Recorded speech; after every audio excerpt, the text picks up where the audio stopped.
work. There we go. Welcome back after the short break. As you have already seen right after the opening, we are already engaging in what is most important for us here in these next 2 days.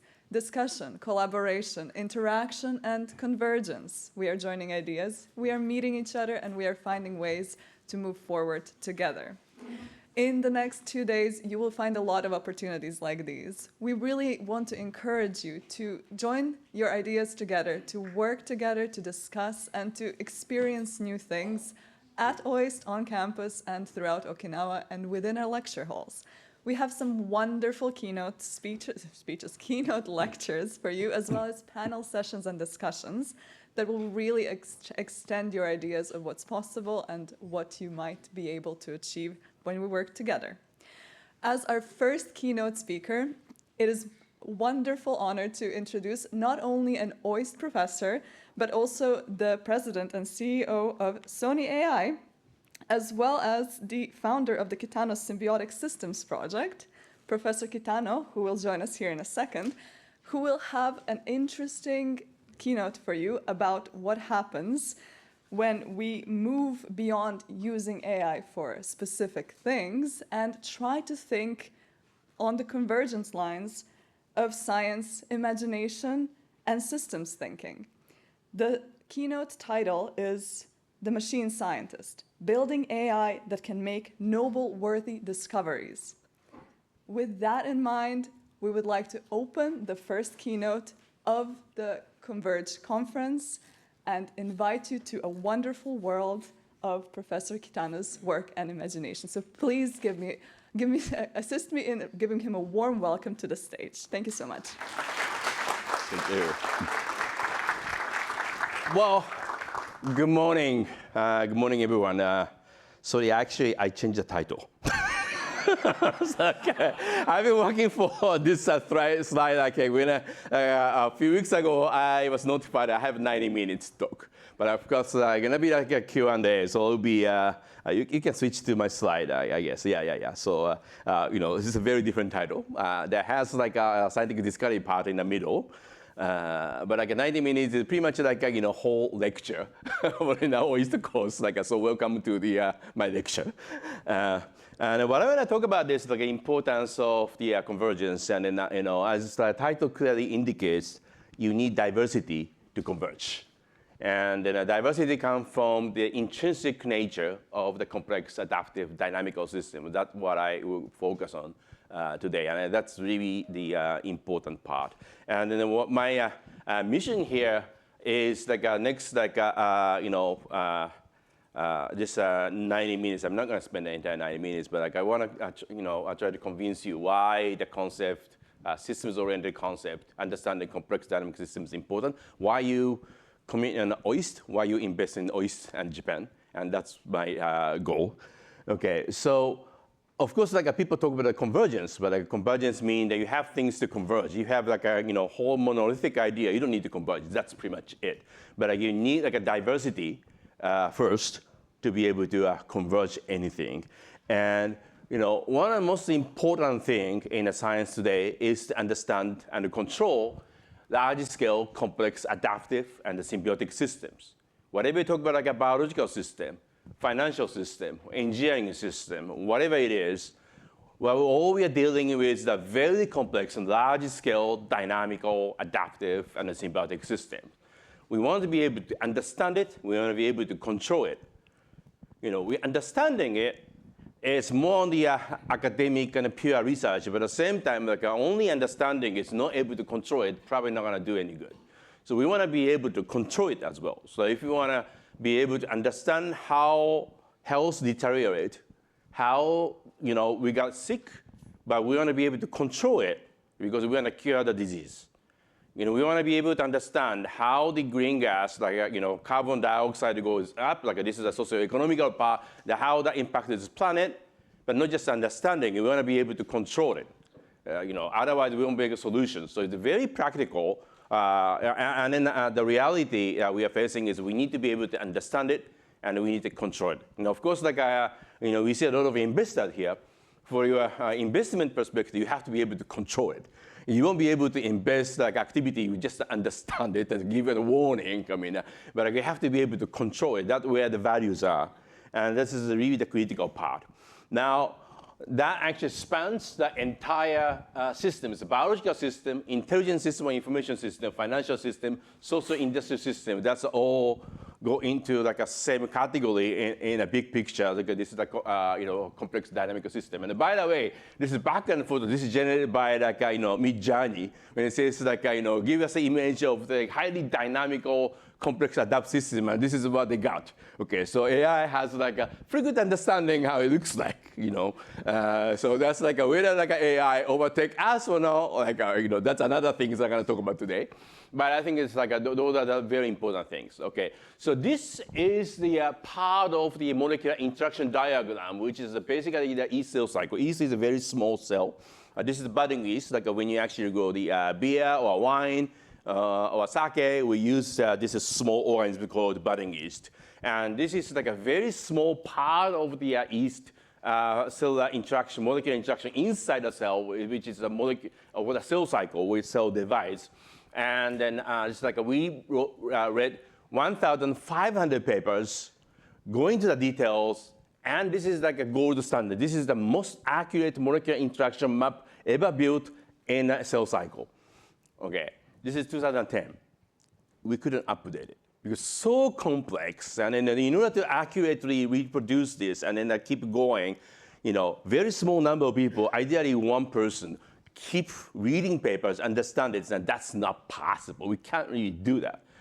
Psychologically, it's not possible, and then mentally not possible. People cannot tolerate it. You can do it like 6 months or 1 year, but you can't really keep doing this for 3 years and 5 years. And also like a career aspects, like how this person got promoted.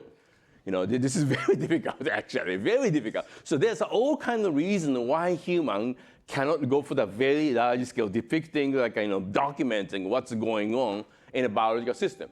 And this is like a more social. This is a network of the scientists, how they're talking to each other in microbiome. Okay, so this is like every dot is a single researchers. Okay, this is like a map of every researchers in microbiome area, and using a large language model at the SBI. And then all the size is like influence. Like you have like people like Robin Knight, Rob Knight there, and then all those people there. And then it's not really I actually eliminate the links because like if you get the links, like everything is so messy. But like we have the links. So like this is like a dynamical system with how researchers talking to each other. That changes. Okay, changes over time. Now, the fundamental statistical nature of this kind of complex network is a long tail. And this is a very famous concept, as you know, like Chris Anderson in the Wired magazine had papers, and Barabas is talking about it, Strogas talking about it. It's like small word model, for heavy tail, whatever it is. Like I think this is like a fundamental statistical nature that you can see in the complex adaptive system. It's very universal, actually. And the fundamental thing is this is really the small long tail distributions in Amazon sales ranking. Very interesting. This is like Björfusson in MIT or at Harvard actually worked with the Amazon, try to understand what is this. So like basically, quite substantial part of sales actually came from top 100K titles in Amazon catalog. And then but this popular one, which actually sold like probably a couple copies per week max, is actually this part. This is a long tail part.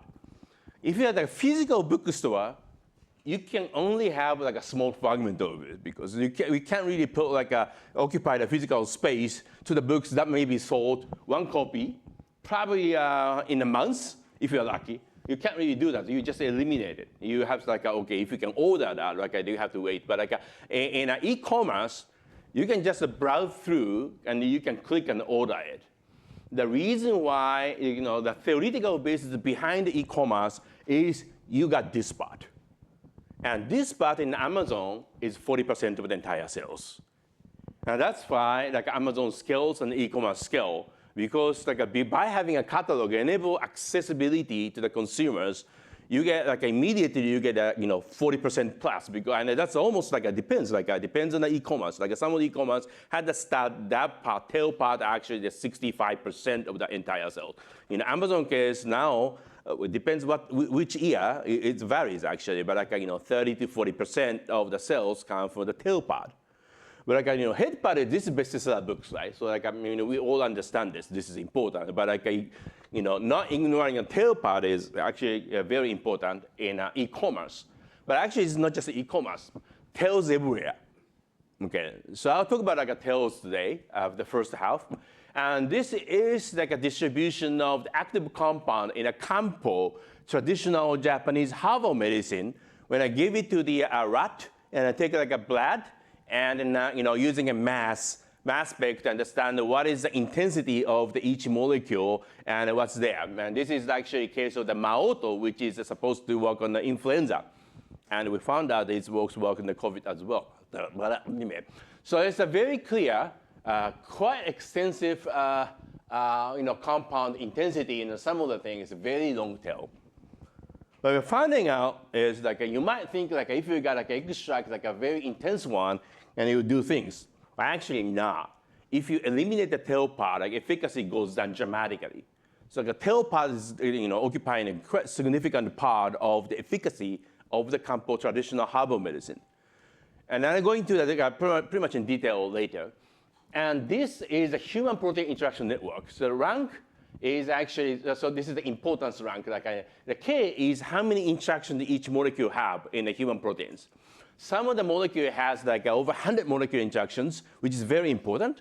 Some of them less. So this is the distribution by ranking. So very small number of molecule has extensive interactions, many of them less. But of course, you can ignore this. You eliminate this part, we're not gonna survive. They do things, right? So this is really the fundamental thing, statistical distributions, what we call the long tail, or depends on how you say it says power low distribution or heavy tail distributions. We have a different way of saying, but basically the same thing. It's and also, if you look at the GDP of Japan by prefecture, you see the long tail. Okay, this is Tokyo. Tokyo actually has quite substantial part of the GDP because, well, practically because the headquarters of many big companies in Tokyo. If you combine Saitama, Kanagawa, and Chiba, this is almost equivalent to Tokyo. Okay, think this is more important. This is important. It's not true actually. I got statistics 6%, 5% of GDP of Japan is outside of the Tokyo metropolitan area, which is Tokyo, Saitama, Chiba, Kanagawa combined together, only constitutes 35% of GDP, and a lot of GDP came from this part. So on the final part of this lecture, I would like to actually discuss how we can actually increase this part of the GDP by 5 to 10-fold. And that will completely change the dynamics of the Japanese economy, and probably that applies to the many economy around the world.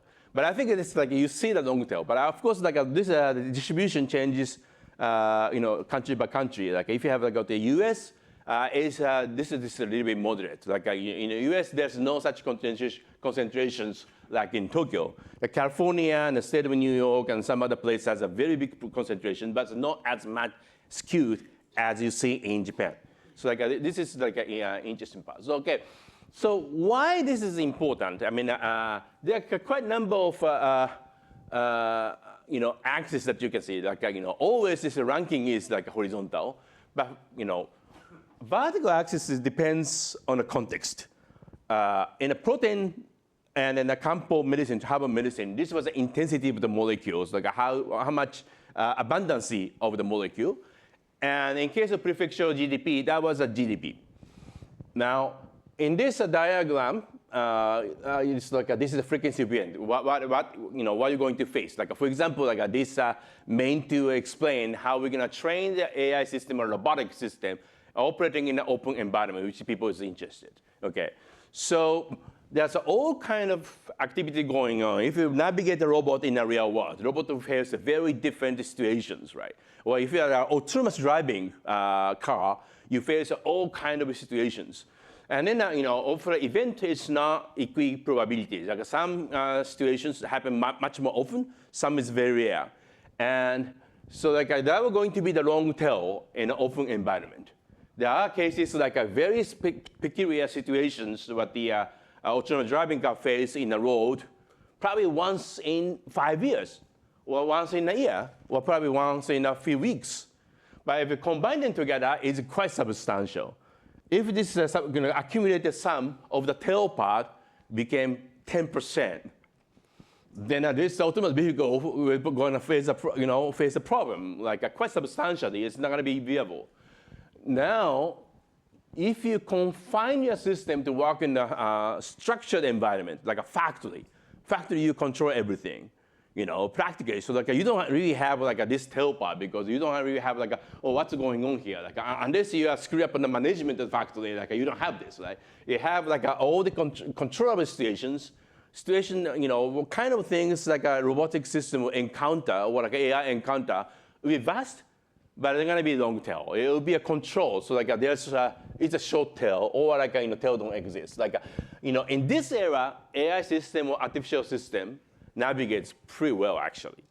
And if you actually can control all the ecological system, which actually is not possible, the financial system to control this part, risk is mitigated. You can really control the risk, But the reality is, if you go to the open environment, tail part emerge, and they're going to complicate things. That's why things are going to be very difficult. And in understanding and controlling complex system, we have to understand the tail. Tail is the most critical part. Tail is something that kills your project. I think this is fundamental. Okay. Now, if we look at the history of the AI, the grand challenge, we're talking about a computer chess, computer shogi, or computer Go. Those are actually the grand challenge in AI for many years, chess, Deep Blue, IBM Deep Blue, shogi. Quite a number of Japanese research group actually accomplished this, and AlphaGo by the Google DeepMind. Okay, those are the games which is a controlled environment. We know that all the possible pattern or the state that you encounter is gigantic. I think Facebook Go is a power of 10 power 35 or something huge. But it's not infinite, it's bounded. It's vast, but it's bounded. So that means this is a controlled environment. We know how to solve it. If you identify your problem as controlled, bounded problem, you don't have to worry about it. We know how to solve it. Now the biggest challenge is this is a DARPA grand challenge, RoboCup sucker, this is a situation that's pretty much infinite. It's an unbounded problem. And that means that you will encounter something very unusual. And in each case is rare, but the accumulation of the rare event is substantial. It goes to a 20%, 30%, or probably even a 5% means your autonomous driving car was stuck in 5% of probability every day, and that's not going to be useful. So physical real-world problem is open-ended problem, and that's going to be the problem. And if you try to provide a robot, now everyone excited about that physical AI, as Jensen Fan says, and then also a lot of people trying to build a humanoid and try to bring it to the real world. Well, for the investor, this is a very critical chart. If you are trying to invest in robotics projects, you need to understand this, okay? So there's a structured environment which is not open-ended. You know what the situation will be like. There's no long tail. Open-ended project, you have long tail, okay? And you have to gauge, are you going to allow the system to fail, or you can't really allow the system to fail? If your failure acceptance is high or failure acceptance is a minimum, okay? In the factory, because you do a lot of manufacturing, you don't want to actually fail. That'll cause a lot of damage, but at the same time, it's controllable. So a factory robotics does work because you can't really fail, but it's completely controllable environment, okay? But the problem is autonomy in public road. You can't fail because that will kill people. But it's open-ended. That's why this is so difficult. It's Waymo spent trillions of dollars to get autonomous driving car run in San Francisco, Phoenix, Los Angeles, and probably Austin, I guess. And I try to do that in Tokyo right now. But pushing this is very difficult. That's why you need to invest a lot here. Okay. Now, home cleaner robot like iRobot, Roomba, or that kind, is very interesting because that's home cleaning. So it's a semi-structured environment, not completely open because it's not going to everywhere. It's going to be the floor of the house. And then you can't really fail it because it's a small robot. It's just bump into the basin or whatever it is. They may damage a little bit, but it's okay. We know that. We know what does. And then also, or the living room or like a house is very complex environment. But you have to remember this house cleaning, floor cleaning robot only need to navigate in a 15 centimeter from the floor. Okay, you don't really have to care what's going upside, right?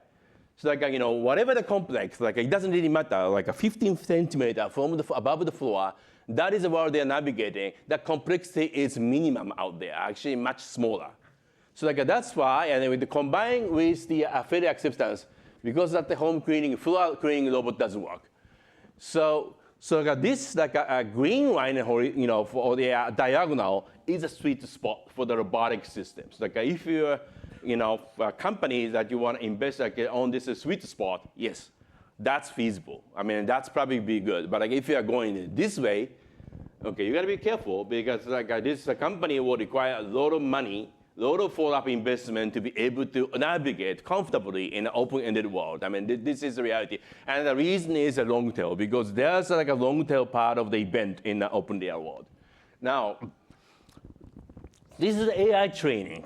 Okay, GT Sophie, which I'm going to show you in a video, is like a Gran Turismo Sony PlayStation game, which is a driving game. We tried to build, the Sony AI tried to build a superhuman driving agent, which is successful. And this is a trajectory of the how many training epochs and then what is the lap time. So, if a smaller lap time is faster, so here we have okay, so now we have a very steep learning curve, right? So at this point, this is better than average human drivers, human gamers. But it's not top level. So in order to make this AI agent compete, outperforming the best human driver, you need this. So this is 2,000 epochs, and this is 10,000 epochs. 80% of computing cost actually given to the AI agent to make it better than average human to the top level. And that difference actually consumes the most of the computing cost. And the same for the AlphaGo. In AlphaGo, scoring at 3,700 is better than most of the human player, but it's not the best in the human. So to outperform the best humans, they spend 90% of the computing time was actually spent to get that 5%. Okay, this is very fundamental. And then how you're gonna deploy the AI system, if you wait until this level, you'll spend a lot, you have to really invest a lot. But if you can deploy this early on and continue to improve, then you can continue to recoup in the middle. But of course, where you got to set the standards, I think this is really the important thing. But then you want to see what it looks like if you got a system achieve this level, the superhuman capability. I have a video to show you. And this is a story about a GT Sophie, which is a Gran Turismo agent, which actually completely outperformed the human driver, best human driver in Gran Turismo game. And this is a cover story of nature. And then we have a gigantic PlayStation cluster inside Sony. And then we have extensive AI projects to do it. And it's Gran Turismo is extremely accurate driving simulation. So it's not like a simple game. It's a very accurate driving simulation, vehicle simulation.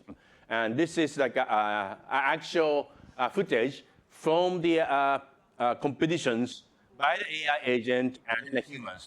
Humans are in the white car, and the AI agent is the color. This is the green one. And then this is this guy, actually, Yamanaka-san is driving this car, and this is a fully autonomous AI agent. So it's going just behind this car.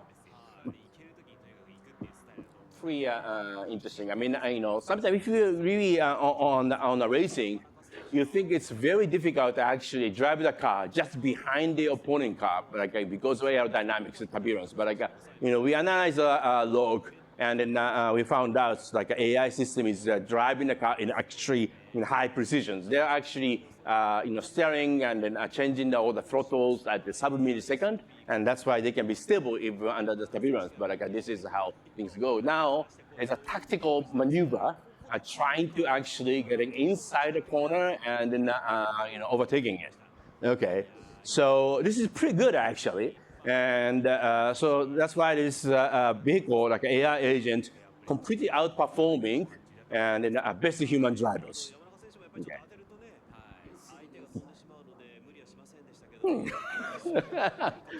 No one said no. Okay. So, and then this is like, still this is a racing circuit. And we actually, the team actually go on and go for the drifting. It's much more complex dynamics, actually. So I think we can just listen to this. Using a precise sequence of driving maneuvers.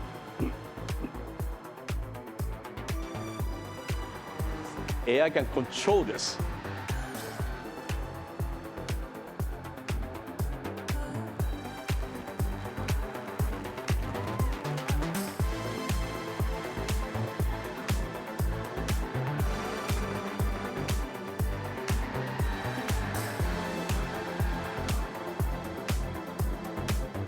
It's always surprising to see the unique ways in which Sophie learns to drive around the track. We will be continuing our efforts in this development, and we will be working with Polyphony Digital to make GT Sophie a permanent part of the game. Well, I mean, all the drifting is very complex. Like, not many humans can actually control it properly, but like AI now can achieve that. Okay, so this is really the how in a defined environment, how much we can actually, the AI can provide the power to outperform the humans. But like, having this doesn't mean that we can actually create like a autonomous vehicle driving in a town, because like, still it's not long tail. It's a circuit. We know what happened. It's a controlled environment. That's why AI can outperform. But like, driving in a town means like you have like a dogs running and the kids coming and then all kind of like weird guys like driving randomly, and that's long tail. And we don't have that in the circuit, right? So that's a difficulty. Okay, now back to the biology side. Okay, so long tail means in the biology, for example, means that you deal with a very large number of genes and proteins, like which is considered to be relatively disinterested. And this is a diagram showing the number of genes that have been covered in any publications over time. Now, like consider 2015, I think 20 will be like 100%. Then how many genes, which is known at the time, has been covered prior years? Like, back in 80s, it's like only like 2 to 5% of the genes we know has been covered in publications.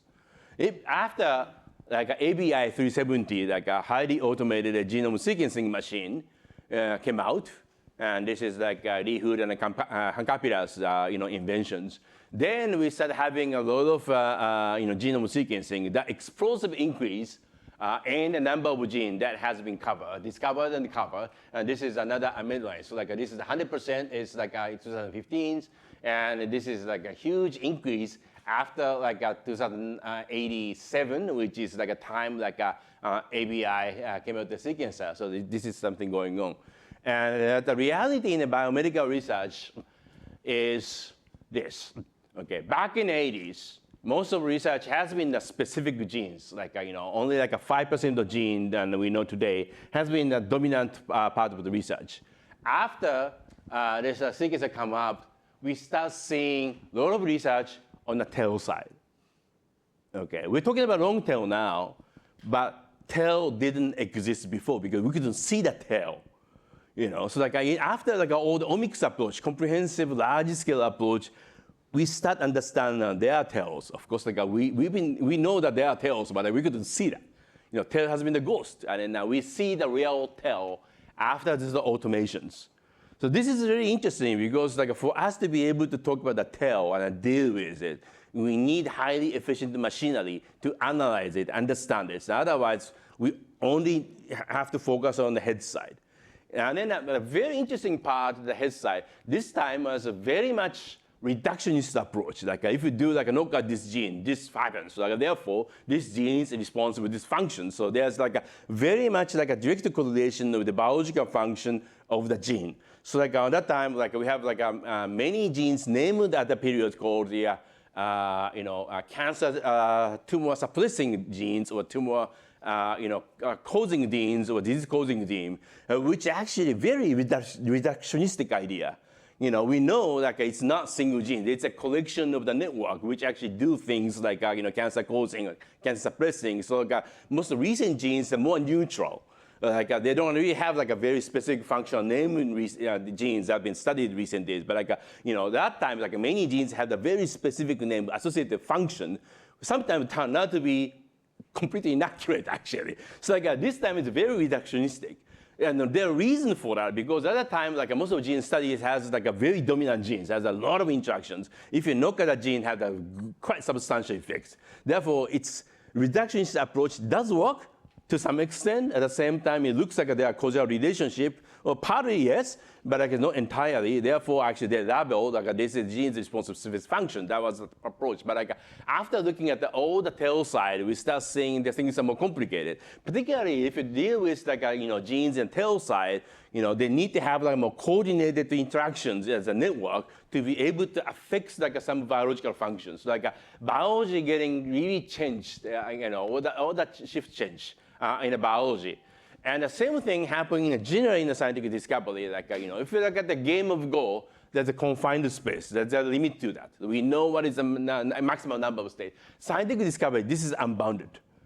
So that's why this is we have a lot of tail side in scientific discovery. Now, I think if you take a tail side, I think I need to have I think it should have a very specific discovery. First of all, we all talk about AI. But if you remember back in the 90s, or probably even the 2000, if you say and go to a conference and say, I'm working on AI, people treat you as a loser. That's what I got. I've been suffering. Oh, you're doing AI. Oh, poor guy. AI not going to go anywhere. That was the attitude of the people in the 70s and the 2000s. And before deep learning comes and it becomes a show that quite substantial power, 2012, like Alex, people think AI is a dead field. It's not going to go anywhere. So I'm going to go biology conference and working on artificial intelligence. People treat me as poor Kitano. Okay, this guy's a loser. It's not going to go anywhere, right? So AI is really like a king now, but AI has been a long tail 20 years ago, actually.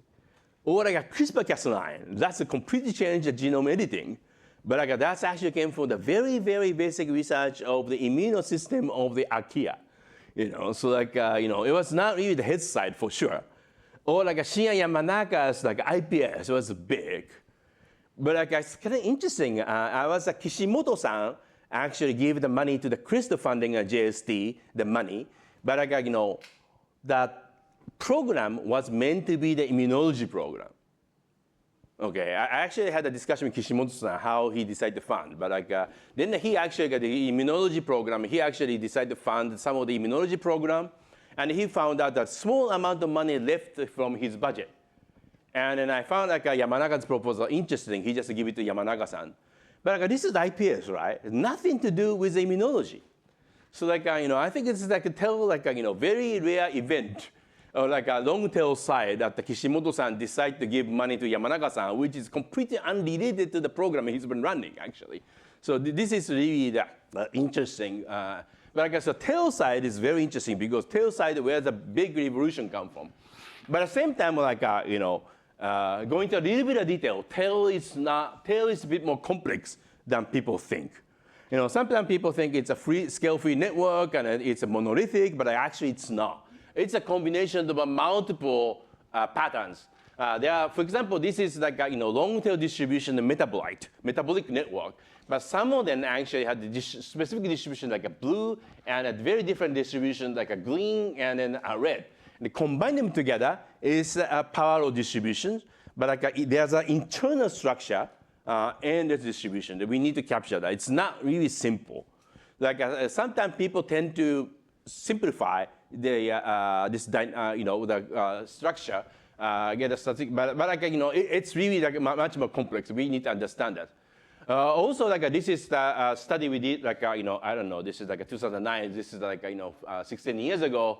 This is like a really abstract model of the protein-protein interaction of the human protein-protein interactions, and then identified the druggability. Like each segment, like this is like an interaction number. What is the chance that the genes, a protein in this segment can be targeted for the drug? Okay.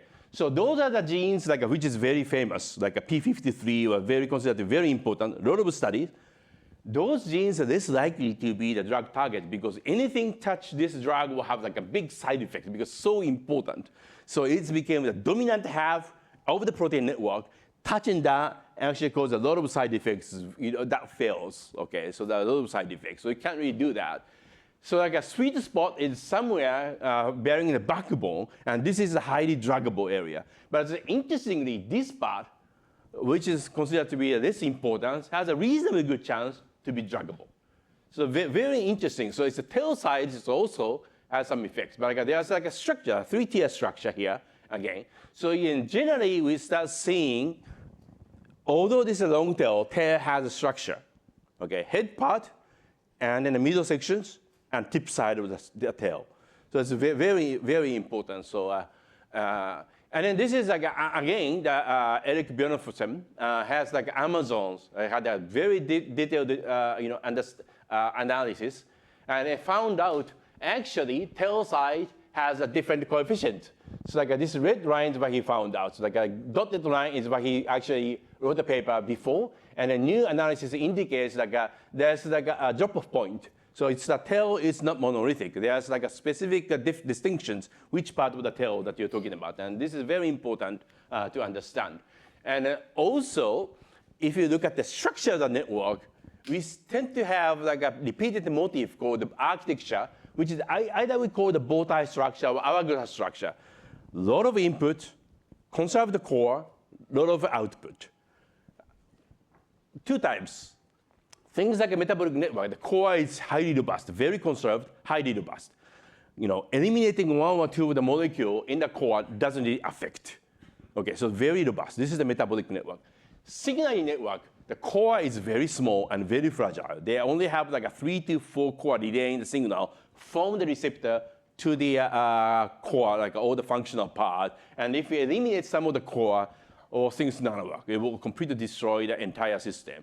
And this is really interesting. But like repeated motif is this is like a variety of input, conserve the core, and a variety of output.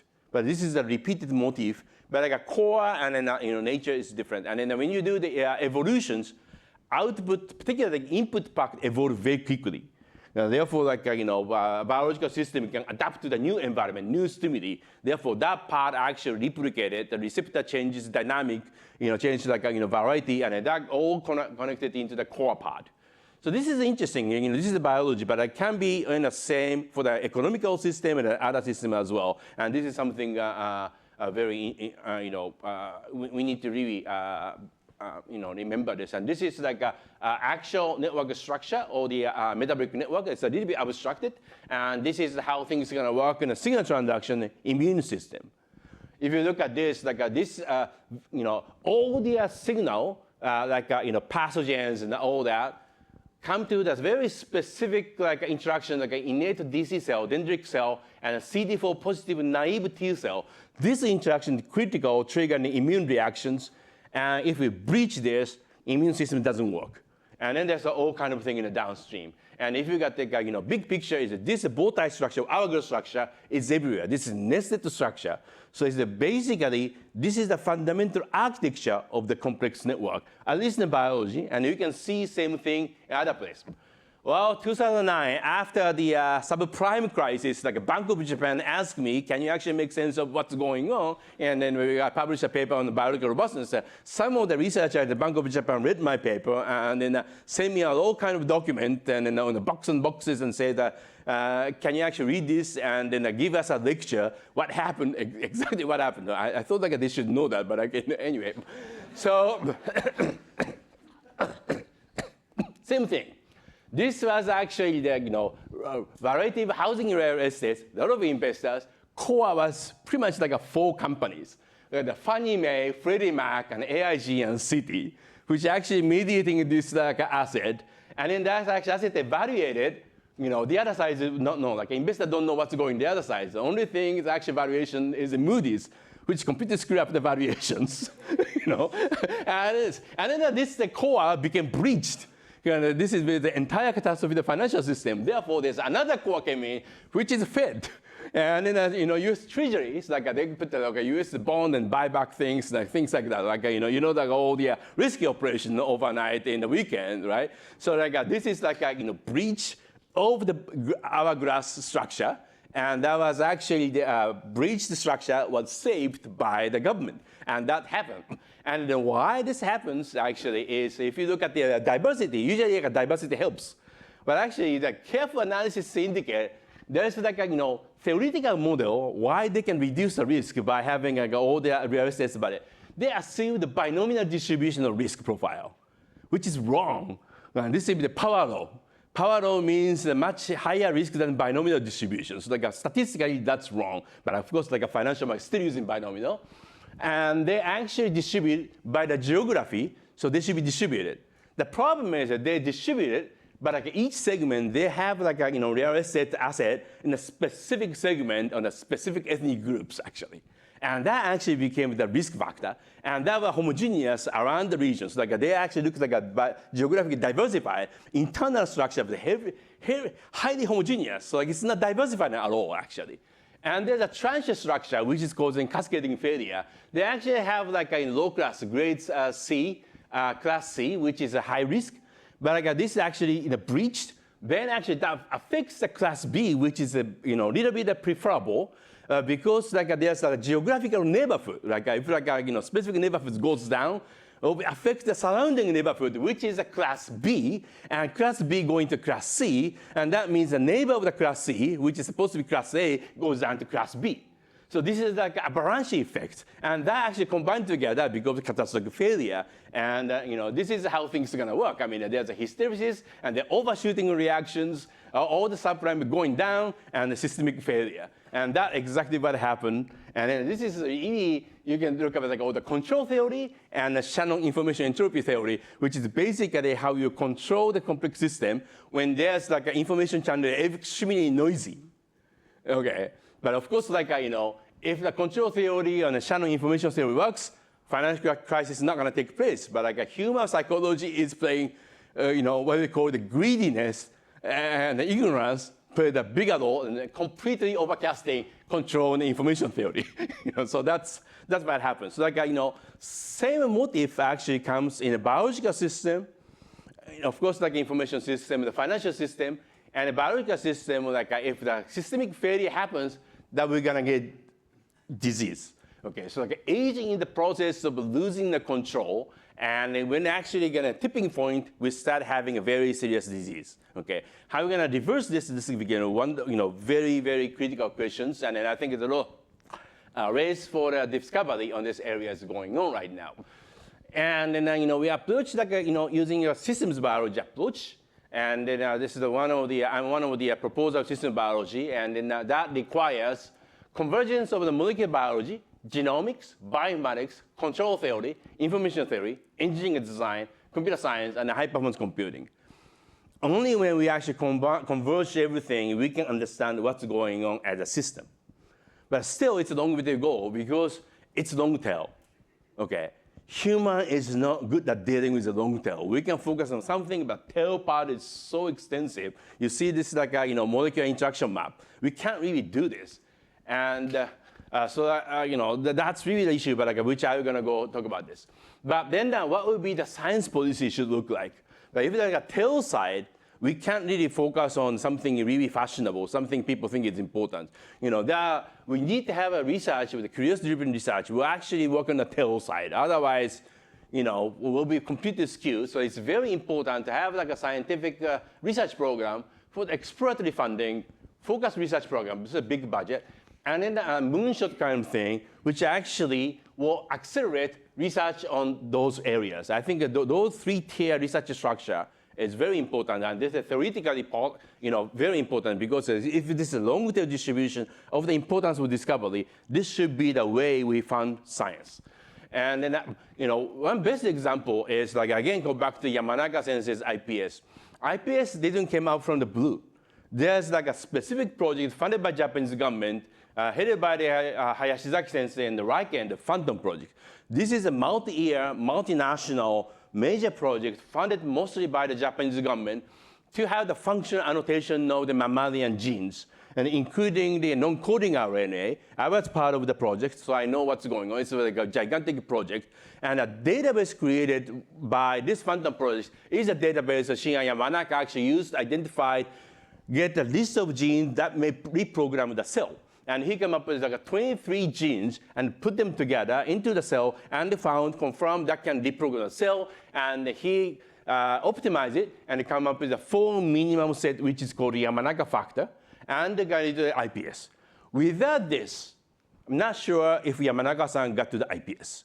So the role of the big science and role of exploratory science is complementary, and this is very important. If you got this, this is very important. And also, the diversity of the experience is very important. This is 3 randomly picked Nobel Prize winners.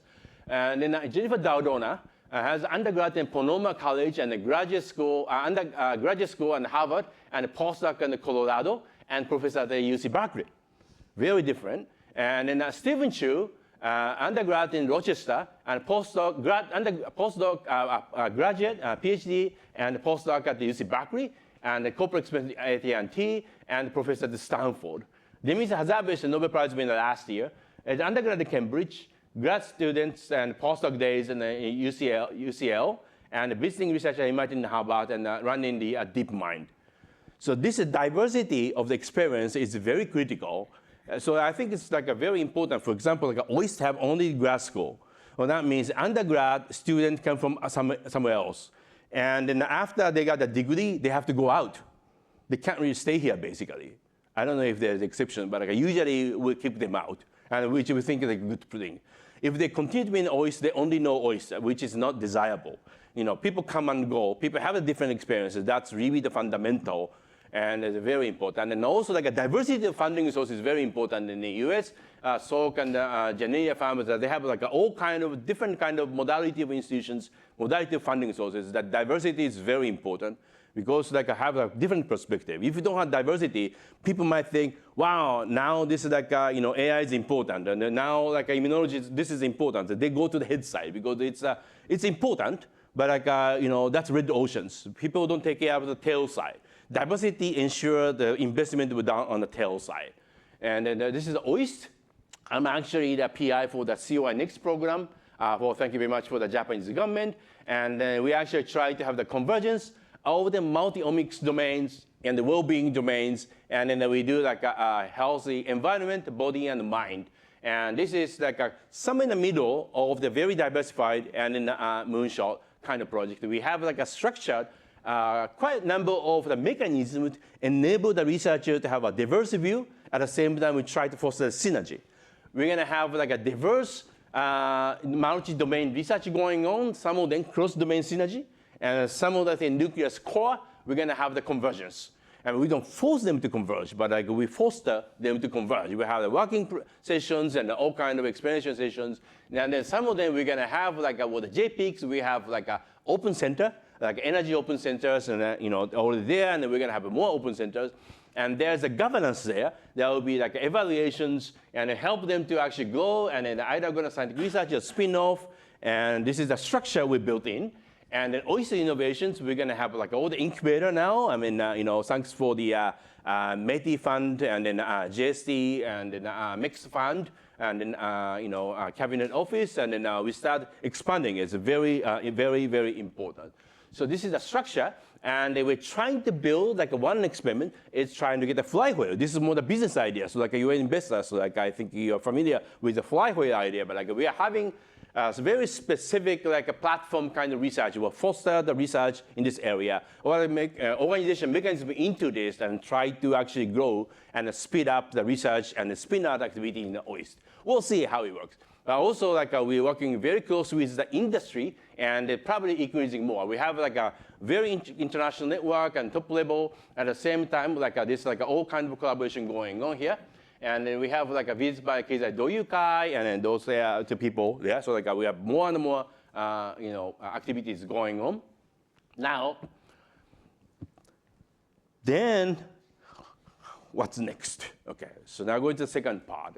So AI is a transformative technology, no doubt about this. Okay, so AI is what AI is good for. AI is good for productivity and creativity and scientific discovery. Productivity, we're talking about like an AI copilot called the copilot, and then I get to the business and generating text and then all the things. Creativity, creating image, and I use some of them and the music and all the things. The biggest one will be the scientific discovery, because science is what drives our civilizations. The AI taking a major role in science is critical. And particularly for AI scientists, AI scientific discovery is if someone get like a capability to discover faster than anyone else, the organization will sweep the world, because they discover much faster, much larger, much more than anyone else. And this is a complete game changer. And this is like a crown jewel for any research-oriented organizations. Now, before going to scientific AI scientists, there are a lot of significant cases. This is a DeepMind and then Europe, particularly Swiss, EPFL, working together, use AI, particularly deep reinforcement learning, to control the plasma for the nuclear fusions. And this is very famous AlphaFold, the protein structure. But this is like Meta's Kikero. Well, this is interesting. This is not science, but I think this is interesting. This is a diplomacy. It's a game of the European diplomacy, and try to actually get more friends for your part. Okay, so this is a natural language dialogue game. Actually convince other player that they should be a friend for you. And the fact that the AI is beating world champion class player in diplomacy means AI is much better in convincing people than ordinary people does. Okay, here you go. This is very scary. So you gotta be careful, but if internet you're talking to someone, you gotta be double check who are you talking to. Or like, now the voice synthesis is extremely good. The avatar is very good. When you actually do the video conferencing for the strangers, like you have to be careful. But even someone who you can copy that. Like you have to be careful who are actually exactly who are you talking to. Particularly you feel like this guy is very convincing. Are you a Yamamoto-san or what? It's really scary. But there's like AI looks like very intelligent. Like there are reasons for that. Current transformer is predicting machines. Okay, they're actually trained to actually predict what's next in the text, or do this hierarchical manner. Our brain has evolved to be predicting things, because otherwise we will suffer. We can't really survive. So we've been evolved to predict what's going to happen next. Against the predator, against unexpected thing. Well, our brain optimized to predict things. And this is exactly the thing transformer does, actually. It's not exactly the same mechanism, but more or less. So I think that's the reason why the transformer looks very intelligent, because that actually driven by the similar principle, not exactly the same. But at the same time, next thing is a big connectome brain map is going on here right now. It's a very detailed, neural connections, whole big map in the mouse, and part of the post-modern humans and others coming. So you may be able to understand what exactly other structure there. And then if you got all the new generation semiconductor chip and the spiking neuromorphic, for example, or optical, or probably quantum, that could be very interesting. This is a completely open terrain. I think there's a huge opportunity, and then is there. Okay, now, so the OIST, well, my desire is I want to make sci-fi into the reality. If you look at this like a Star Trek data, this is the fantastic. Everyone okay, if you got the U.S. Tech University, Star Trek the thing, okay, and then also like a Blade Runner, Rachel, and 2001, okay. You want to build these things. You want to build things properly. And we are very fascinated. This is OIST, but we're fascinated Star Trek Picard. They disclose finally where this technology or the strata came from. Warp drive with a positron brain that was invented by the Daystrom Institute in Okinawa. Okay, if we got Picasso, okay, looks like OIST Okay, there's tower. That means we're gonna have a lot of funding come from. Thank you very much. Okay, we need this, okay? But if you look at very carefully, this is a cliff. Okay, we don't have this cliff. That means we're gonna have a lot of seismic activity. And that we don't like it. But anyway, so then what I would like to propose, actually, we're gonna create a cybernetic scientist. I think like really critical to be able to create like an AI system in the various form that actually do the science, help us speed up the science. And this is really the key. And the scientific discovery is, to my eyes, pre-industrial revolution level. And the reason why it is like a lot of things, a lot of data is coming, but when you actually come up with the hypothesis, you actually verify that. You actually scratch your head and you keep thinking. And we think there's a serendipity, or that all the things is important, or scientific intuition, but like, that's very opportunistic.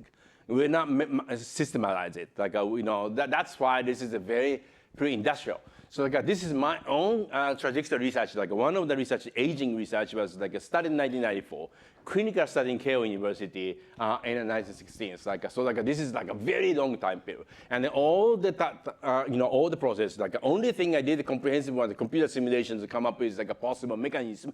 And our interpretation was very lucky, could be wrong, but I think that's how things go. Can we speed up? Can we speed up this process, or can we actually make it systematically, bulletproof?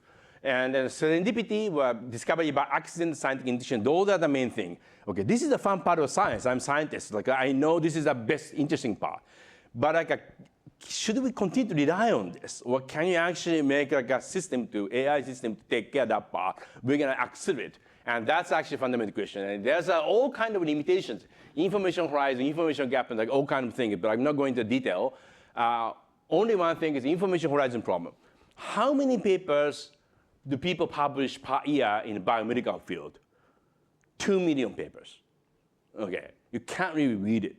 Even if you focus on specific area, but if you're in oncology, you have 1,000 papers per day, and you cannot read it. You pretend you understand things, but no. Absolutely not. So like we are navigating without anything, right? That's a reality. That's what the science is doing today. People think I have a good understanding. Oh, okay, that's ignorant. Okay, we don't. Okay, let's face it. And then there's all kind of psychological bias and cognitive bias because we use natural language. We think natural language. We communicate natural language. Anything that going to natural language means this is a very highly contextual means of communication, all influenced by the cognitive bias. And there's Alfred Korzybski, actually come with general semantics, actually talking about like a very fundamental limitation of the cognitive bias as far as we use a natural language. And we can't get out from that. Okay? So that's the limits of human cognitions. And therefore, like on one extreme of the cybernetic scientists proposed a Nobel Turing challenge. What happened, like, can we actually build by 2050 an AI system that can make a major scientific discovery that worth Nobel Prize and beyond? And this is the challenge and the questions. The challenge is, can you build it? Okay, this is a challenge. And the question is, if you build a scientist like that, AI scientist, does that behave like a best human scientist or shows a very different kind of intelligence? That means it's going to pass the Turing challenge, or what we're going to see, that's great, but with a very different form. I know it will be very interesting. If it passes the Turing challenge, well, that means the best optimized AI will behave like a human. So that means it's good, like a human's not bad. But like, it's most likely that will be very different. If they're very different, then we're going to work together with this kind of intelligence. So we're going to see the different form of intelligence. And to verify whether we can automate it, we actually go back to the Shinya Yamanaka and the Shirakawa sensei's, like this is a conducting polymer. Basically, some of the Nobel class discovery has been done by the process of search and optimizations. The Yamanaka-san got like using phantom database, find the 24 genes, optimize into 4, and Shirakawa-san got like all the mixture of the ingredient. His intern actually screw up and then put like some of the reagent 100 times more dense, and they cut the polymer formations. He optimized it and optimized again for the conducting polymer. That leads to the Nobel Chemistry Prize. So like this is like search and optimization on the vast parameter space. Not every discovery will be like that, but like most of the things is like, and then many of the biological discovery is basically explain mechanisms of biological phenomena, either the fundamental biological process, or the mechanism of disease and how things are going to be cured. This is basically, this is nested, but this is it. So we should be able to create machinery to be able to run this entire scientific process, hypothesis generation, experiment planning, experiment verifications, go on and go on and go on. Okay. So automating science discovery at scale is something we should do. For example, like even yeast, budding yeast or bacteria, we only understand the fragment of that. Long tail part that I show you, we haven't touched that. Because we don't know. So you can't really ask a postdoc, say, well, we'll randomly choose 5 genes. You're going to work on this for your PhD thesis. If you're lucky, you're going to be a hero. If you're not lucky, you're not going to anything. Okay, then your students say, no, I have my life. Okay, I want to do something which is more feasible, which actually have the better chance. That means a human bias is coming in. So that means human bias towards the head part. So that means more acceleration on the research on the head part, which we think is more important, but that intuition is pretty bad actually. But of course, psychologically or sociologically, the funding-wise, it's not possible to bet big on the tail side because your chances you get is much less. But if you got it, that's huge. Okay. So the mechanism we're going to build is a massive search and verification hypothesis-based and automatic, and that's really important. And we need a high-precision simulation, AI, and automated experiments. And then we need a superhuman precision. We need to work on a long tail, and very importantly, cost of discovery got to go down quickly. Because it's a tail side is long, so we have to automate it. We have to move it quickly. We have to reduce the cost of discovery by magnitude. Otherwise, this is not sustainable. It's just a jump up an entire cost. Key is the cost of discovery and how speed to get it. And that's actually the KPI for this type of thing, okay? Now, this Adam and Eve is Ross King, Professor Ross King, who's in Chalmers right now, and he was in Manchester this time, is the very first no human in the loop. It's only talk about the yeast genetics, run the specific experiment, verify, but this is the very first system that out of no human in the loop and discover something reasonably interesting. And then there's Carnegie Mellon has this crowd lab, which is gymnasium scale lab, and then crowdsourcing. Right now, it's not much robotics. People there and watching the Apple, iPad and saying, oh, okay, I'm gonna do this experiment. This is like Amazon warehouse, okay? But their plan is they actually remove the human, put it into automation, they put the robotics, either humanoid or other type. But this is gonna be the future of the biomedical research. And in the OIST, we have a MANTA project. We're working on the microbiome, human multiomics, and lifestyle. And this is really the combinatorial. And we actually go into the task coverage, high task coverage, automations, and get the intelligence. And the microbiome is very interesting because we work on the, one of the study we did is the vaccinations in the COVID time. Some of the people don't get the proper immunizations, antibodies low, T-cell productivity is low, probably 0.5% of the population do have any study. And we actually take a microbiome and an older blood sample and found out very specific individual have a very specific microbiome composition who has a very low immunization efficiency with the vaccines. And this is not a person with immunocompromise. This is a completely healthy individual. It's just the microbiome is different. So that means this individual do not know he or she has a problem because it's completely healthy. It's just a microbiome difference. So if you can find this and modulate by the time of application, that thing is going to be very interesting. And then of course, microbiome change over time, and then this will probably lead to the dementia and others. When I go into detail, but and as I mentioned, I did the Campo study, and this is those are the Harvard, and then very interestingly, this is extract of the Harvard component, 352 active compound. We did all the math. Give it to the rat, got the blood. Only 19 of them show up in the blood.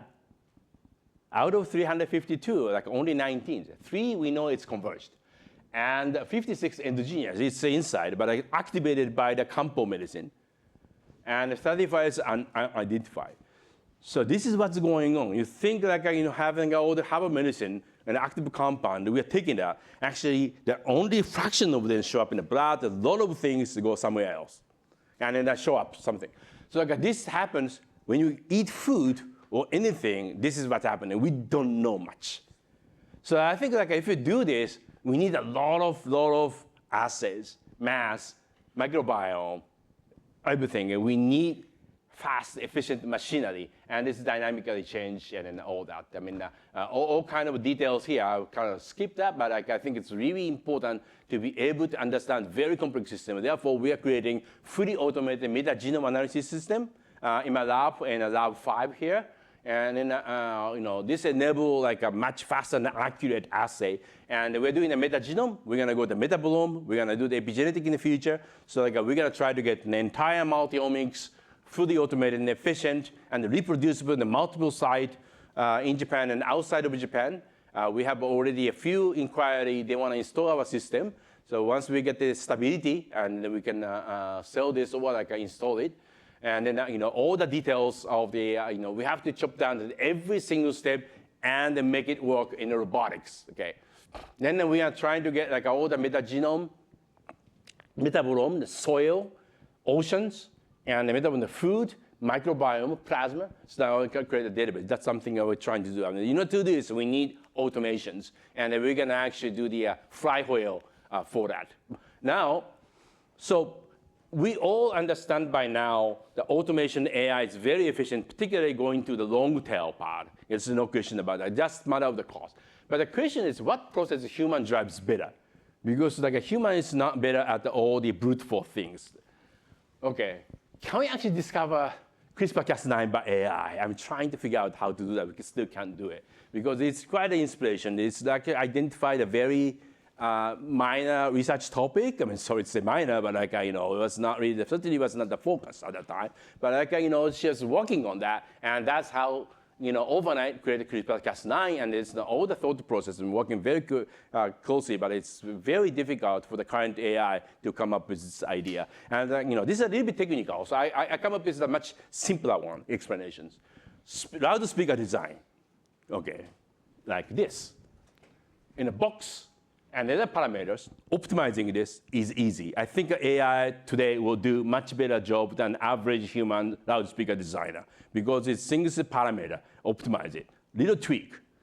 But this guy, Lawrence Dickey, comes with a completely different idea because the reason why we need the box is we need to have like a acoustic energy behind the diaphragm. You can't really just disperse it. You have to contain it. But the box actually, the reflecting bounce back, and then, it's all kind of like a side effect having a box. So like he came up with like an idea of a long absorption tube and create the sound energy, acoustic energy into the heat. So therefore, it will not affect the diaphragm backwards. So he came up with like a speaker like this, like have the long horn and absorb that, convert it into the heat, and a low frequency, they actually can twist it like this. Okay, this is almost a theoretically ideal solution to the acoustic energy problem of the loudspeaker. So did you listen? Yes, one of the best sound I ever heard. Really? And BMW commercialized it. It's like we call it the Nochias. The Nochias are obviously like this. This is very famous, so some of you already know. And then he actually continued to work on this very expensive speaker system. But then he came up with like this, tweak a little bit design, and come up with the gear system, his own company, Vivid Audio, like this. We still have like this home part as well. And this part is a bit more compromised because it's more, I need to be practical, but I can still have like this absorption part. And this actually, this absorption part as well. It's a very peculiar design, but came from not just a designer's idea, come from the very first principle of the acoustics. So the question is, can we actually, AI can come up with this? I actually tried this Gemini deep research and I asked what is the solution for acoustic energy dispersion. They couldn't come up with this kind of solution at all. So like, there's a limit to the current AI. In the future, if we got the AI to come up with the first principle, radical design, that would be interesting, but that's probably like a challenge to come. And then, the problem is like this audio field has a very large design space. If you got a design space, not just a parameter space, current AI has a problem still. And can we actually come up with the AI system to deal with a very large design space Can we do that? That would be very interesting questions. And then also like a problem is all the instability of the feedback. Okay. Now, final segment, last 10 minutes, is can we actually apply the long tail principle and scientific discovery machinery to reinvent the Japanese economy as a tenfold growth at the long tail part of the economy? Okay. Japan is known for economic complexity. We have like a diverse industry to be able to build a very complex things. Like this is like a best in the world, that continue to be the best. That means that we have a lot of small companies as well, which is less profitable. Like if you got like a place like a Saudi Arabia, Venezuela, they actually depends on oil. That's a low economic complexity because it depends on a very small amount of products. Okay. So, but at the same time, the problem is like research diversity is very low in Japan. Patent diversity is very low in Japan. We maintain the diversity of the industry, but like, all the weaponry, the research and patent technology field industry is eroded very quickly, and this is very serious actually. But anyway, if we look at this, this part is like major part. This part is a pretty long tail part actually. It's the textile, pottery, and then the manufacturing, and all the papers, and then metal manufacturing, and printing, and all that. But actually, if you actually increase by tenfold, we got here, or fivefold, we're going to be here. It'll be substantial. So like, can we actually come up with the idea which actually long tail part of the industry value fivefold increase, tenfold increase? That will completely change the dynamic. And this is the area not many people investing in. Or tail part like AI, quantum computing, huge invest. Well, I'm saying like we should not do that. We should do it for sure because there are reasons why people investing like crazy.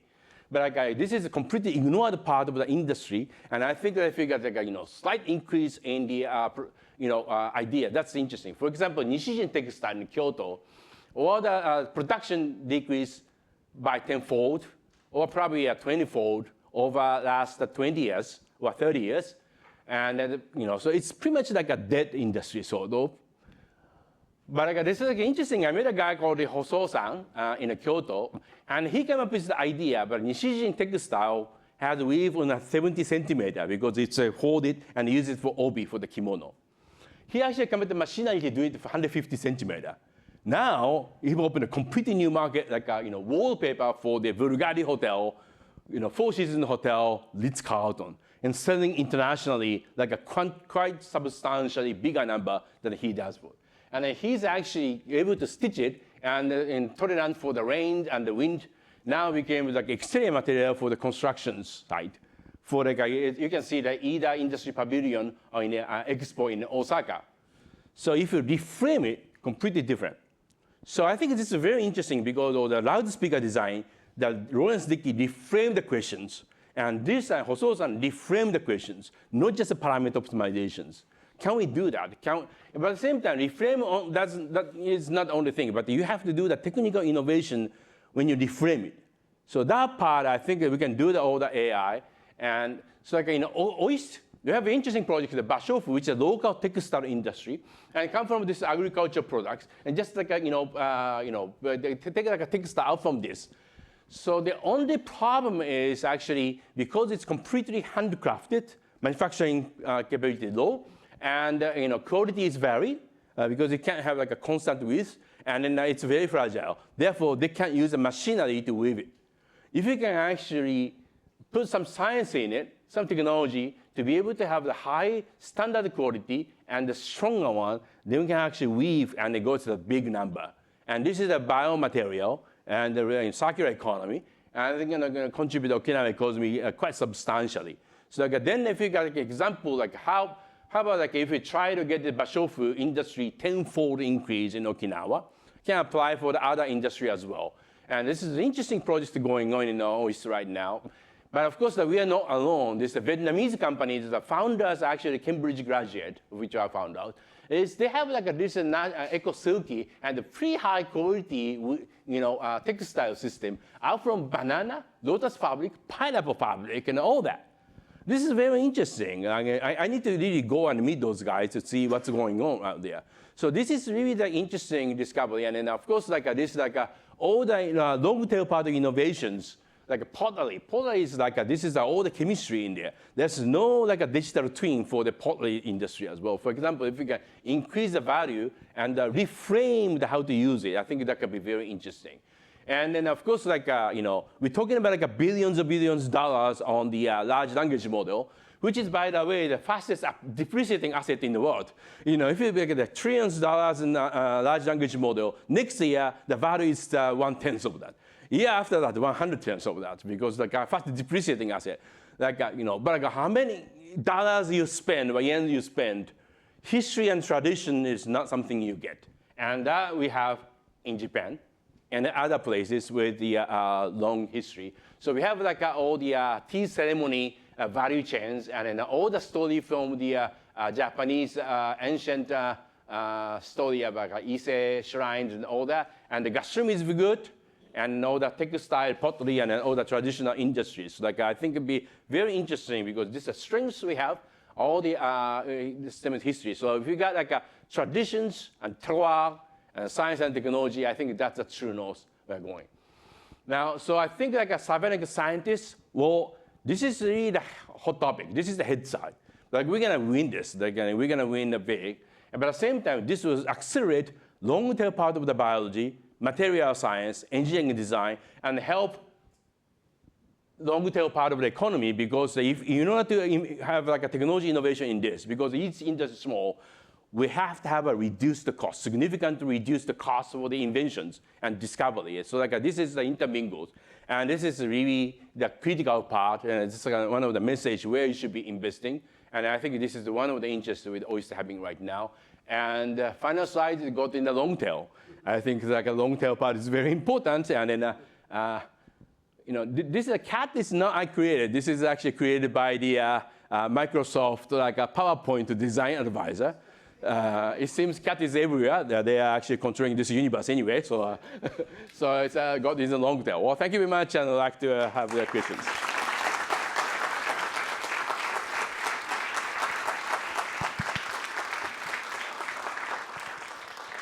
Okay, I think I have like you have a little bit of questions to ask, I guess. Yes. Thank you, Kitano-san. It's been a very interesting talk, and I do agree about the long tail. I do have coming from a venture capital background, or like which is what I do. What is our role in this long tail? Because fundamentally, it is very hard as a venture capitalist to source and look for the right long tail investments. But at the same time, what do you think, in your opinion, is our role as a venture capitalist in this long tail? Yeah. Well, actually, the long tail part of the investment, one is there are a few small VC working on the long tail. I met a guy from Okayama area called the Setouchi VC. They are predominantly investing on the long tail, traditional local industry. With the discussion, we kind of agree, probably private equity model suits better. But I think VC, PE, they have a different role, but probably can work together. And the long tail part is probably better to have a PE style, because it's more legacy model. That's taking a much longer view. And some of the owner has traditions. They're afraid history and the legacy will be lost. They're simply going to the IPO. They want to keep it private, but it's okay to scale, and they actually can spend more longer time. So I think better on the PE side. But at the same time, some of the invention they have from the long tail part, they can actually go. If they got a great idea, greater marketing opportunity, and aggressive entrepreneur, they can go to VC route. So I think that's a combination. So it's not just like a VC only play in the long tail part. I think VC and P combine together.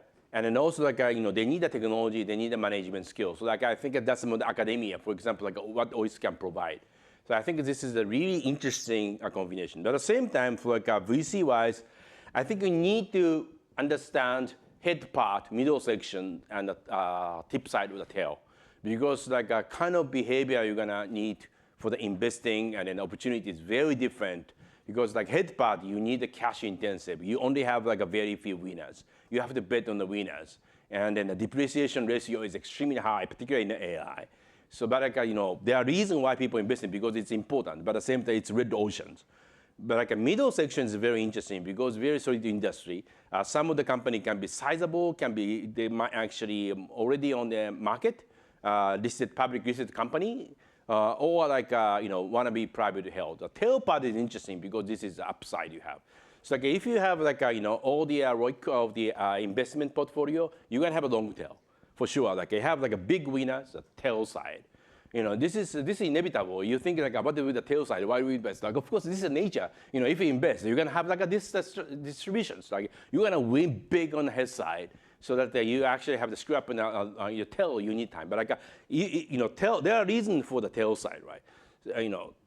So you're going to fix this. But at the same time, like, for some of the industry, like, tail side industry, that you probably want to change that actually by injecting technology, injecting capital. So I think that's actually the role that either the VC or PE can play.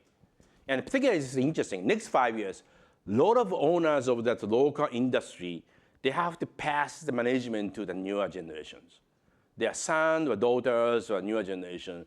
Some of them, they're okay to have a professional managers.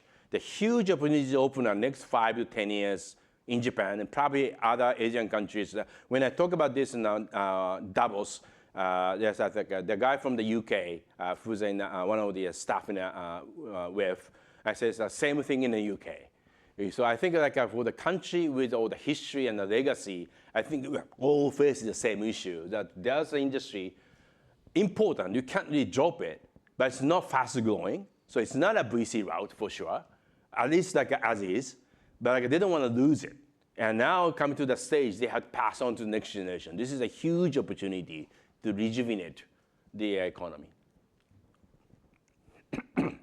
Kitano-san, a question. One of the main visions that you articulated is moving from the human scientist tendency to abstract the complex systems and focus on specific features, specific metabolites, specific molecules, and moving that to kind of an AI capability to address and consider all of the features. Yeah. And thinking about deployment of this systems biology thinking to drug development, I think this can expand. If we think about drug development as a funnel, I think that where the first stages is drug discovery, this AI deployment can really expand the first layers of the funnel, and we consider all of the features. Yeah. But I think practically we're right now we're dealing with the lower levels of this funnel, and so we're thinking about microbiome transplantation. We still abstract from that. We focus on single strains. Yeah. We think about medicinal plants or campo, and we still abstract and we focus on specific metabolites. And partially, it's because it's hard to make manufacturing uniform. Yes. Partially, it's hard to pass regulation. Yeah. And so this is kind of the lower parts of the funnel. Yeah. How do you think the deployment of the systems biology thinking can expand the lower levels of this funnel, regulation, manufacturing as well? Yes, great question. So I worked with like many pharma companies, and so I know the reality. Okay, so some of the company actually do the combinatorial, like a 2-component combination, 3-component combination. The 2 components are common these days. 3 is much harder. Because of the increased complexity of the combinatorial and the dosage things, but like the people start understanding. So at the same time, like for the discovery phase, they start trying to capture the network dynamics to see which is a tipping point. What node you are most efficiently in your target. Those are there. But like in terms of products wise, it's like a single compound or like a combinatorial. And then they actually want to partition that by the companion diagnosis. So that's a reality. Okay, if you got a completely different area, that's why I mean, Kampo, traditional herbal medicine is very interesting, or Indian Ayurveda. Japan is a Kampo recipe is fixed. We approve because it's traditional drug, but like you can't change the recipe. But like outside of Japan, like Taiwan, Singapore, China, they can come up with a new combinatorials. So that it's traditionally like we know things work, and then but the reality is we don't know how it works. So that's why like if we can tell the reason why it works, we can improve better, and then we can actually doctor can actually subscribe it much more precisely. So like, I talked to the Tsumura, which is a big Japanese like a compo company. That their question is like, there's no problem with selling it. Like, organic growth, 7% increase every year. Okay. But like, what the Tsumura said is if you can explain why it works, or sell better, we can prescribe doctor much more precisely to a specific patient who should take it, not do that for the patient who should not. So like, mechanism of action is not known. So like, that's why we did like the Maoto study to understand like hundreds of multiple compounds, got our studies, and then got all the gene expression profile difference and try to understand systematically which pathway they are modulating it. So it's not really like a reductionistic idea, but like more like a network comparisons. Like we know how things gonna work. Okay, so I think that's a new kind of thing. So like that means like we have to choose the initial area, probably Asia, because those herbal medicine has been there. People can use it. We can modify that. We can actually deploy it.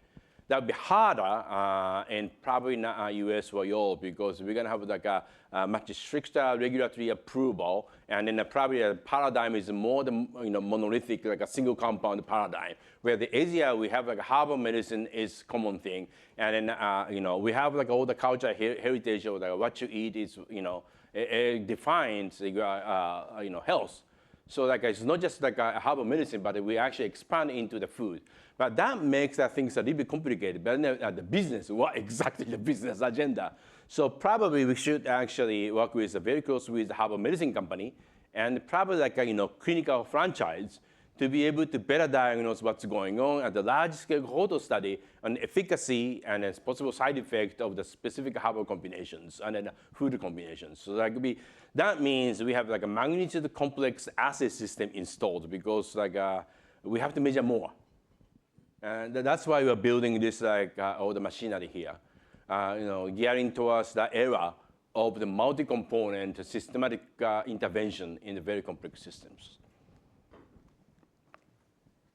Yes, and then go there. Yeah. Fascinating presentation. My question was specifically on the diversity, and what I mean by that specifically is, as an investor, we have a thesis that looks at cross-border. Yeah. Ideally, in my case, India, Japan. So when you look at ventures that we want to invest in, specifically in machine learning, how do you find assets that have a good balance of the Goldilocks zone of underfitting vis-a-vis overfitting, or in this particular case, diversity of data sets versus complexity? One of the examples is when you look at vernacular language use cases in India, fabulous sets of applications, right? Especially as you take solutions to the bottom of the pyramid, tier 2, tier 3, tier 4. But then you run into the issue of underfitting. And then you look at complexity of data, and then you run into the issue of overfitting. Yeah. So, I think it's really the issue for the current AI system is I was on this like a board for the advisory panel for Secretary General for the UN. The UN actually, the issue is like everyone needs to be on board, all the member states. That means like country with the underrepresented language and the data resources. So, for example, some of the, I didn't include the slide here, but like if you create a, I just wonder if I can just pull off. But, for example, language, like India have like, quite substantial large language. And then, right now, like, I think like, okay, it's pretty, yeah, okay, I got a slide. Okay, this one is a very typical example of the regional underrepresentations.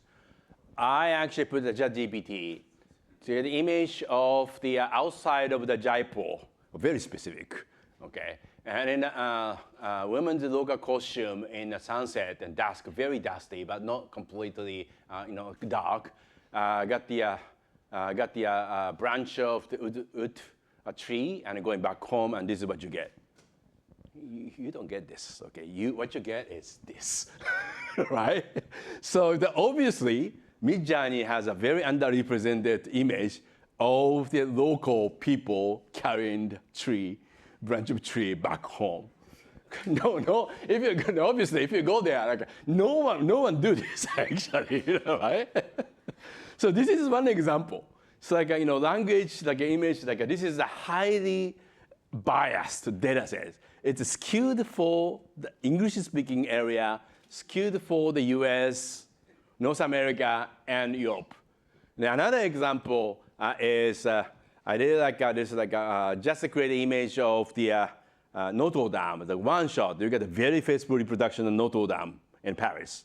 Saraswati Temple in Ubud, Bari, no.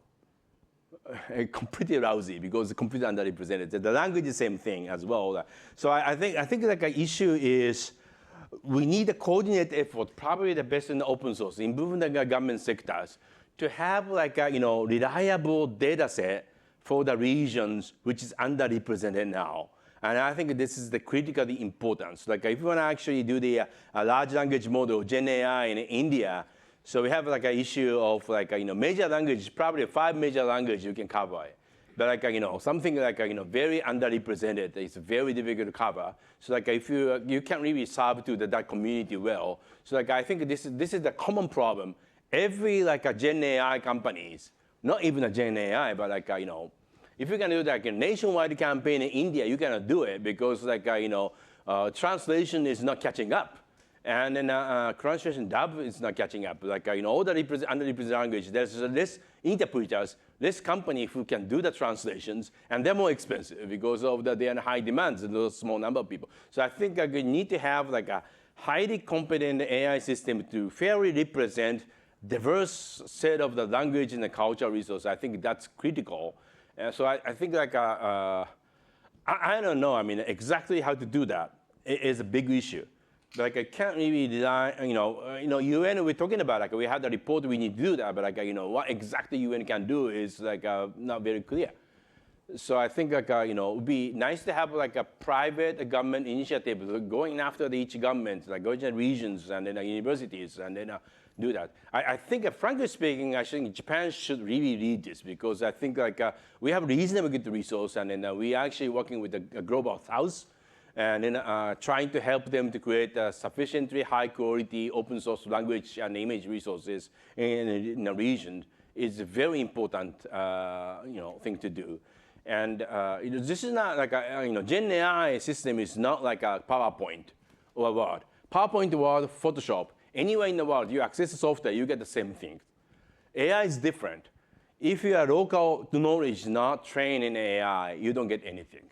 So like access to the technology doesn't mean you get the benefits. Like you have like a quite substantial disparity, and you pay the same fee, but you get much less in underrepresented regions. So I'm not sure like if I got answer this, but I think I know that's a problem. I don't think we have like an immediate solution, but like we know what needs to be done, and I think that needs like a government and then academia and the industry coordinated efforts that requires to fix that.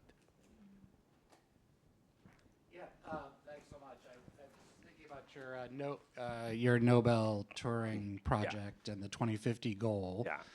And at one of the points, it seems like that's not that far away, but I'm also, if you take your J-curve chart, if you take your long tail chart and you flip it, you get the J-curve, right? And so it seems to me we're an accelerating point. I mean, certainly in terms of human existence and knowledge and understanding. And if I think about where we are in AI, I would like to get your take on it. Like the optimist of me says we're going to beat that 2050 challenge probably by 10 years, right? I would be my guess, but that's just like my uninformed guess. So looking for your commentary on that. Well, yeah. Well, I think like I've been a little bit like cautious. That's why I said like it's harder to get something like a CRISPR-Cas9 or those reframing kind of discovery by current AI. But like everyone start understanding this, like there will be a lot of like research over the next 5 years or so to actually can AI reframe the problem, get like a really important ideas. This everyone go after. But at the same time, even without that, brute force everything We cannot do that. We only with the AI capability in robotics we can do it. We have never able to actually cover the entire molecular interaction of even the smallest organism ever. If we do that, any system or any projects that have done that will actually worth, I don't know, it's a Nobel, price doesn't matter anyway, but that will completely change the way we do the biology. So I think this is really critical because that will be completely, when we got this next generation sequencer or a mass spec, any serious research organization has to have it. Otherwise, you are not the part of the game.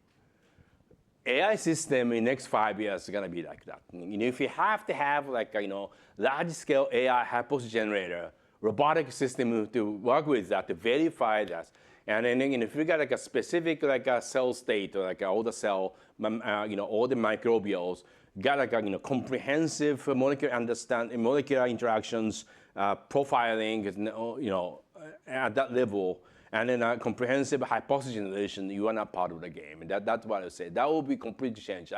I'm not sure how that leads to Nobel, but I think it probably doesn't matter. This is a change going to be much bigger than a single prize. I think that will completely change the way you do science. I think that's really it. And then we can do it. But that's actually route is different from the reframing issue because this requires sort of inspiration kind of AI. But this part I think is important because this is engineering problem.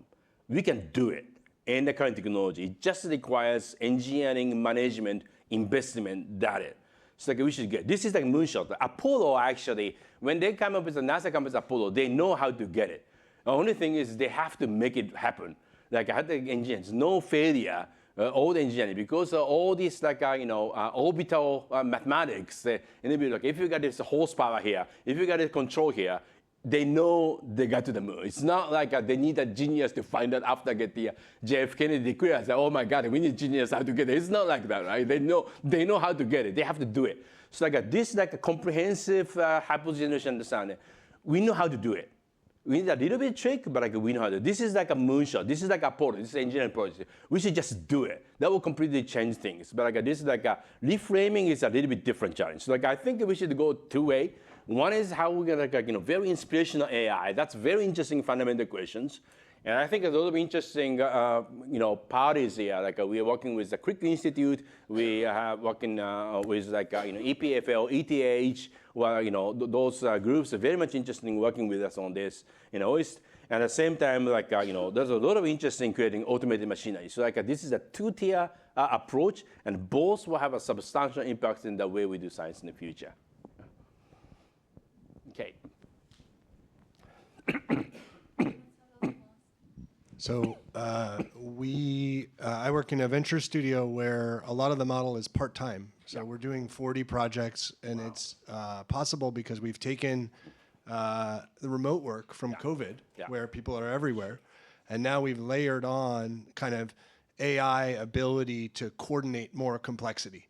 So scheduling, translation, even I don't deal with you, I deal with your AI manager. And I can give feedback to your AI manager because it's not awkward, So it seems relevant for both your point about long tail. Yeah.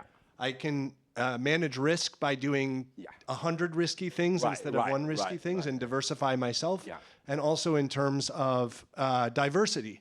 One person, not that diverse, but 10 people with a tenth of their time, more diverse. How do you think that plays into this vision? Well, I think that completely makes sense. I think that's the direction we're going to go. And I think a reason why you can do it is you have an AI agent.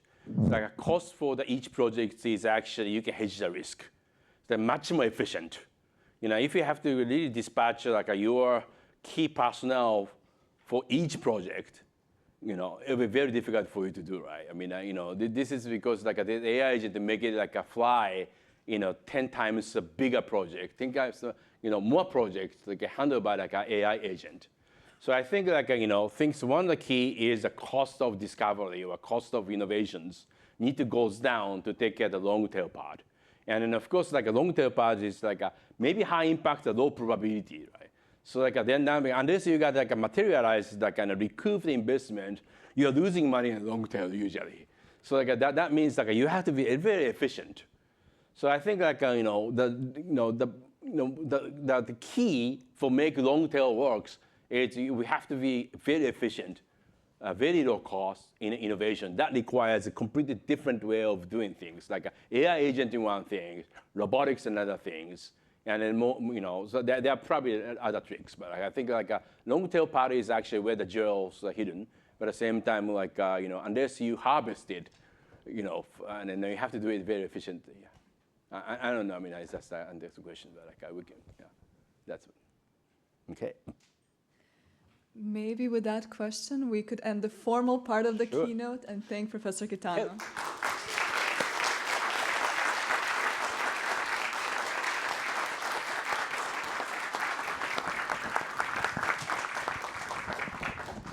Thank you so much for the wonderful keynote.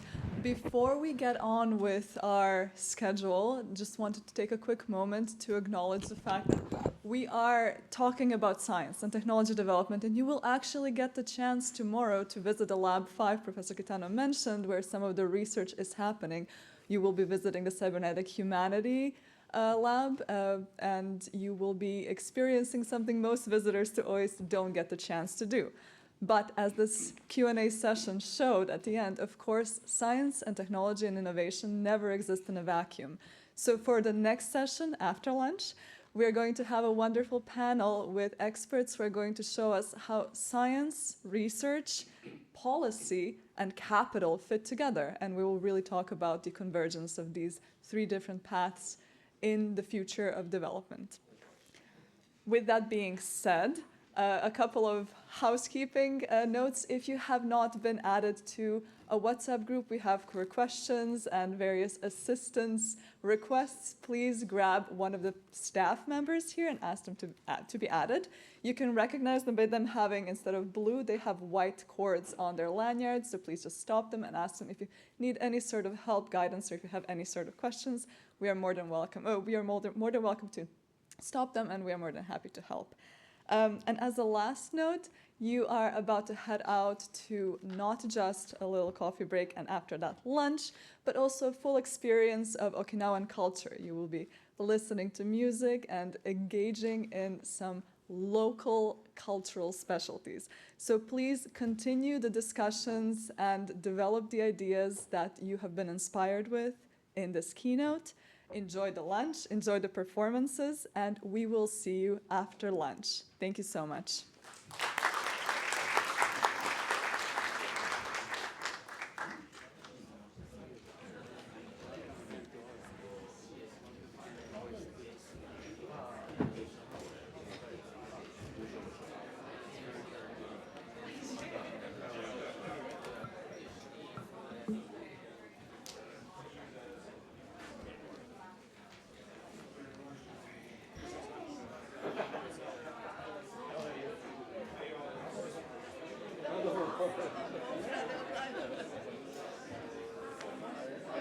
Ma il tempo,